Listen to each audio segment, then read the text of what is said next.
Lorsque vous célébrez l'anniversaire, c'est exactement votre naissance, votre nouvelle naissance que vous célébrez.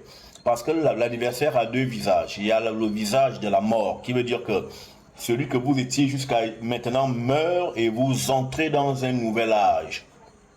Et donc, vous faites donc une nouvelle naissance. Et lors de la naissance d'un enfant, il faut des rituels, là qu'il naît, pour annoncer la personne qu'il va devenir plus tard. C'est à la naissance qu'on prépare une personne. C'est à la naissance qu'on devient ce qu'on doit devenir. Donc il faut que quand une personne arrive à la date anniversaire, il faut qu'on la prépare. On le prépare, on le cuisine, de sorte à devenir ce qu'on fait de lui maintenant qu'il est. Et Yobo, on y va.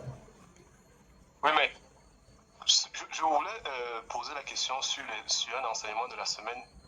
Vous êtes allé un peu très haut, mais au niveau des vibrations. Je voudrais donc pouvoir me rattraper dans cette séance-ci en essayant de comprendre. Quand vous dites que la connaissance, c'est la mort.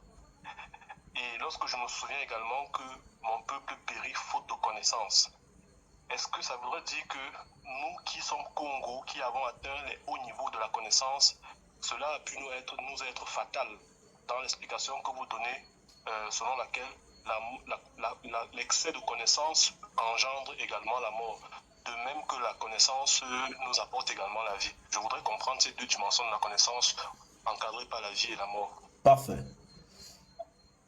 Lorsque vous grandissez dans la dimension spirituelle, une partie de vous meurt, c'est-à-dire votre partie matérielle.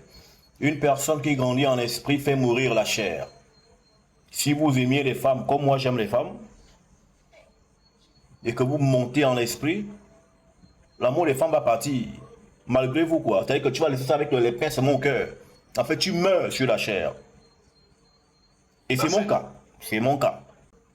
L'enseignant du mythe. J'enseigne que le mythe, hein, mais je ne fais pas. Hein? J'enseigne seulement parce que j'ai reçu la connaissance là. Mais me vois encore courir derrière les filles. Non, ok, je cours même quoi. C'est elles qui viennent, non? Mais là, je refuse. Pourquoi? Parce que il faut que je tue la partie lourde de mon être, qui est la matière. Celle qui empêche à l'homme d'atteindre les dimensions d'illumination. Lorsque vous voulez monter en esprit, la chair doit mourir. Et lorsque vous voulez vivre dans la chair, les femmes, les hommes, vivre la vie des apparences, votre dimension spirituelle meurt. Vous ne pouvez pas en même temps être vivant sur la chair que dans l'esprit. Et c'est pourquoi, pour aller en esprit, vous voyez qu'on tue la chair. Et quand on tue la chair, ceci veut dire que la vie de l'esprit ne se peut possible que si le corps meurt. C'est pourquoi la vie éternelle, la vie spirituelle que les gens recherchent là, ils ne peuvent l'avoir que dans l'au-delà du monde matériel, c'est-à-dire après avoir traversé le voile de la mort. Et une fois qu'ils traversent ce voile de la mort, ils peuvent donc déjà espérer le paradis et vivre éternellement avec des corps glorieux, qui ne sont rien d'autre que lorsque maintenant le corps matériel a été purifié pour devenir un corps non plus charnel comme ça, mais un corps étincelant, un corps de feu. Et le corps de feu, c'est le corps en fait de l'intermédiarité.